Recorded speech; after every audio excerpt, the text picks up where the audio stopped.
News 18 पूरे भारत से लगातार कोरोना वायरस से जुड़ी खबरें आप तक पहुंचा रहा है। देश में 21 दिन का लॉकडाउन है और आप भी नियमों का पालन करें और खुद को सुरक्षित रखने के लिए घर में ही मौजूद रहें। न्यूज 18 इंडिया हर घंटे कोरोना बुलेटिन भी आप तक पहुंचा रहा है। लॉकडाउन के दौरान देश में 10 करोड़ लोग रोज न्यूज 18 देख रहे हैं। न्यूज 18 पर भरोसा रखने के लिए हम अपने करोड़ों दर्शकों का धन्यवाद करते हैं। कोरोना वायरस के बढ़ते खतरे को देखते हुए उत्तर रेलवे ने भी अपनी तैयारियों को तेज कर दिया है। उत्तर रेलवे ने ट्रेनों की बोगियों को आइसोलेशन सेंटर में तब्दील करने की योजना पर काम शुरू कर दिया है। ट्रेनों की बोगियों में बने टॉयलेट को बदलकर बाथरूम की शक्ल दे दी गई है। साथ ही बैठने वाले कंपार्टमेंट में बीच वाली बर्थ को हटाकर उसे बेडरूम की शक्ल दी गई है। उत्तर रेलवे के इस प्रस्ताव को बोर्ड और मेडिकल टीम की भी मंजूरी मिल चुकी है। अब हर हफ्ते कम से कम 22 कोच को आइसोलेशन वार्ड में बदला जाएगा। हर कोच में 10 आइसोलेशन वार्ड बनाने की तैयारी है। रेलवे ने अपने 20,000 बोगियों में कोरोना के मरीजों के इलाज के लिए आइसोलेशन सेंटर बनाने की योजना बनाई है। चंदन हमारे सहयोगी हमारे साथ लाइव जुड़ गए हैं। चंदन, यानी हर वो कोशिश कि अगर स्थिति गंभीर होती है, मामले बढ़ते हैं, क्योंकि आज तो सिर्फ लॉकडाउन का चौथा दिन है, तो पूरी तरीके से स्थिति को नियंत्रण करने के लिए तैयार रहा जाए और उसी के मद्देनजर ये कदम। बिल्कुल, देखिए, नॉर्दर्न रेलवे की तरफ से तैयारी की गई कि हर हफ्ते कम से कम एक रेक को वो आइसोलेशन सेंटर में बदलेंगे। इसके लिए पूरी तैयारी, प्रोटोटाइप इसका अप्रूव हो चुका है और बाकी रेलवेज भी इसी आधार पर अपने अपनी जगहों पर, अपने वर्कशॉप में, अपने प्लांट में, सब जगह जो है ये कन्वर्जन का काम करेंगे। जो जनरल ट्रेनें हैं, जनरल कोच है, उनको आइसोलेशन सेंटर में बदलेंगे। उत्तर रेलवे ने इसकी शुरुआत कर दी। बाकी पीपीई जो किट होता है, जो सेफ्टी किट होते हैं डॉक्टरों के लिए इक्विपमेंट, उसके भी ट्रायल हो चुके हैं। रेलवेज की तरफ से मास्क बनाए गए, सैनिटाइजर बनाए गए हैं। तमाम चीजें बना करके अब जो इसको अप्रूवल मिल गई है, उत्तर रेलवे के अलावा बाकी रेलवे के सभी जोन अपने अपने स्तर पर तैयारी कर रहे हैं। रेलवे ने पूरी तरह से कमर कस रखी है कि जरूरत पड़ने पर देश के किसी भी कोने में ट्रेन को मूव करके वहां पर आइसोलेशन सेंटर की उपलब्धता हो, इसकी कोशिश की जाएगी। इसके अलावा बड़े शहरों में जहां जहां भी उसके ट्रेन रुके हुए, चूंकि अभी पैसेंजर ट्रेनें चल नहीं रही हैं, वहां कोशिश की जा रही कि जो ट्रेनें हैं उनको कन्वर्ट करके आइसोलेशन सेंटर में वो उन जगहों पर रखें ताकि जरूरत पड़ने पर आपात स्थिति में इसका इस्तेमाल किया जा सके। चंदन, क्या आइसोलेशन सेंटर्स की फिलहाल कमी है या फिर ये बाद के इंतजाम के लिए कदम उठाया जा रहा है?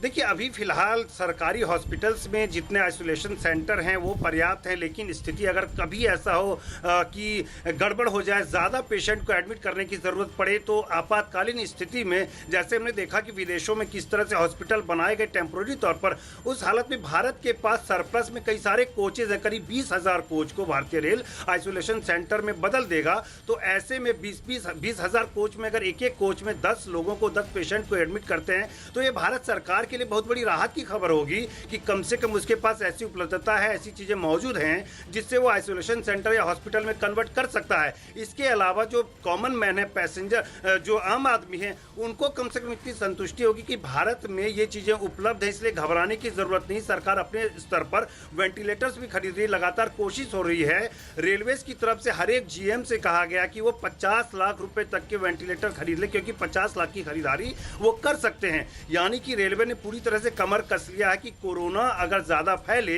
ये लोगों तक पहुंच जाए, अगर सामान्य लोगों तक, तो ऐसी स्थिति में रेलवेज ने अपनी तरफ से भी पूरी तैयारी की है। रेलवे के हॉस्पिटल तैयार हैं। रेलवे अपने कोचेज को आइसोलेशन सेंटर या एक तरह से कहे कि मिनी हॉस्पिटल के रूप में तैयार कर रहा है। यानी कि हर तरह से कोशिश की जा रही कि आने वाले दिनों में अगर जरूरत पड़े कि भारतीय रेल के कोचेज का इस्तेमाल हॉस्पिटल या फिर आइसोलेशन सेंटर के रूप में होगा। और चंदन, अच्छी बात यह है कि मूव भी किया जा सकेगा इन ट्रेन को, क्योंकि अगर हम देखें अमेरिका में जिस तरीके से नेवी की तरफ से शिप्स को अस्पताल में तब्दील किया गया है, कुछ उसी तर्ज पर, यानी अगर दूसरे इलाकों में भी जरूरत पड़ती है, दूसरे स्टेट्स में भी जरूरत पड़ती है, तो इसको मूव किया जा सकेगा।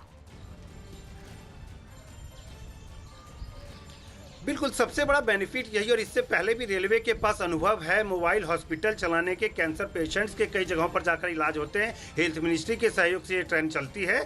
तो इसलिए भारतीय रेल को पता है कि किस तरह से ये चीज़ें काम करती हैं, और उसी अनुभव के आधार पर रेलवेज ने अपनी तैयारी की है और उसी तैयारी के आधार पर वो आगे बढ़ रहे हैं कि अगर कभी ऐसी स्थिति आए, सरकार की तरफ से मांग हो या देश में वैसी स्थिति बन जाए कि जगह जगह पर आइसोलेशन सेंटर की ज़रूरत है, क्योंकि पेशेंट्स को आप बहुत जगह पर मूव नहीं कर सकते, इससे और लोगों को भी इन्फेक्शन का खतरा होता है, तो ऐसी स्थिति में लोकल जगहों पर हॉस्पिटल पहुंचा दें। और ये काम केवल ट्रेनों से हो सकता है। ट्रेनें एक जगह से दूसरी जगह पर मूव करके लोगों को आइसोलेशन सेंटर मुहैया करा सकती है। ये जो खबर है, ये जो तैयारी है, ये हर एक राज्य सरकार के लिए, हर एक आम आदमी के लिए बहुत बड़े राहत की खबर है कि उनके पास अगर क्राइसिस होती है तो रेलवे उस क्राइसिस को पूरा करने के लिए पूरी तरह से तैयार है। बिल्कुल चंदन, तो ये बड़ा कदम नॉर्दर्न रेलवे की तरफ से, जिस तरीके से जो कोचेज हैं उनको आइसोलेशन सेंटर में तब्दील किया गया है, ट्रेन के डिब्बे आइसोलेशन वार्ड बनाए गए हैं, यानी अगर स्थिति गंभीर होती है तो इन ट्रेनों में जो आइसोलेशन वार्ड है इनका भी इस्तेमाल किया जा सके।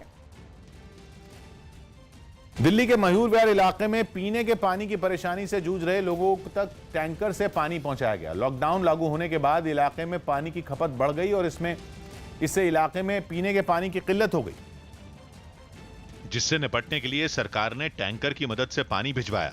इस दौरान पानी लेने पहुंचे लोगों को कोरोना वायरस से बचाने के लिए पुलिस वाले भी तैनात किए गए।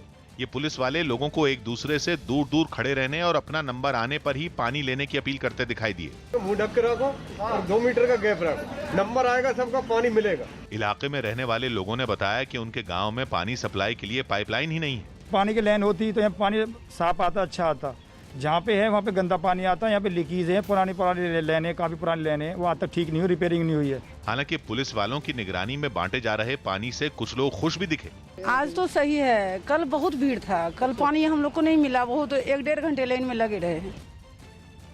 महाराष्ट्र के सांगली में एक ही परिवार के 20 लोग कोरोना पॉजिटिव पाए गए, वहीं 3 और कोरोना पॉजिटिव मिले हैं जो इस परिवार के घर में काम करते थे। सांगली में कोरोना के कुल 23 मरीज हो गए हैं। कल भी सांगली में 10 से ज्यादा कोरोना पॉजिटिव मामले सामने आए थे और अब ये जानकारी मिल रही है कि एक ही परिवार के 20 लोग कोरोना पॉजिटिव पाए गए हैं। अभिषेक हमारे सहयोगी जुड़ गए हैं।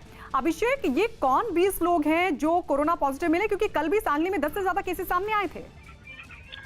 बिल्कुल गायत्री, जिस तरीके से लगातार सांगली में केसेस बढ़ रहे हैं, खासकर 4 लोग हज यात्रा से लौटे थे और इसके बाद वो परिवार उनका बड़ा था, वहां पर वो रुके और उसके साथ साथ वो शादियों में गए।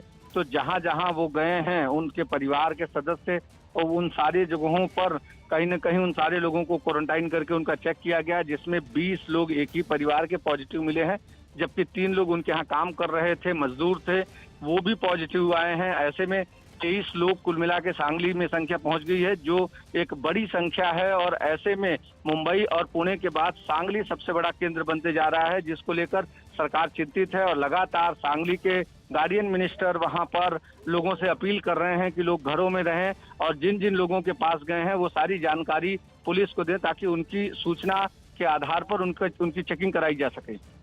तो एक ही परिवार के 20 लोग कोरोना पॉजिटिव पाए गए हैं। सांगली में लगातार ये आंकड़ा बढ़ रहा है।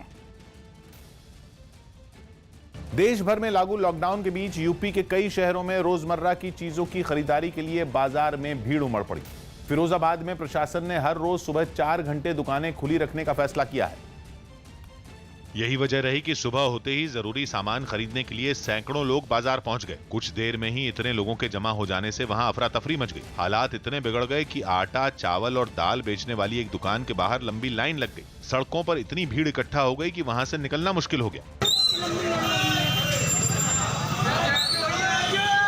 इस दौरान लोगों ने एक दूसरे से जरूरी फासला भी नहीं रखा। वो बेहद पास खड़े होकर खरीदारी करते दिखाई दिए। कमोबेश कुछ ऐसे ही हालात प्रतापगढ़ में भी दिखाई दिए, जहां सब्जियां खरीदने के लिए लोगों की भारी भीड़ जुट गई। इस दौरान पुलिस वालों ने लोगों से दूरी बनाकर रखने की अपील की, लेकिन इसका कोई असर नहीं दिखा। बताया गया कि कोरोना के डर से लोग आम दिनों के मुकाबले ज्यादा सामान खरीद रहे हैं। पब्लिक के बीच में एक भय बना हुआ है, इसलिए लोग टमाटर और क्या कहते हैं आलू, प्याज, लोग बोरी 2-2 बोरी खरीद के आम पब्लिक अपने घर ले जा रही है।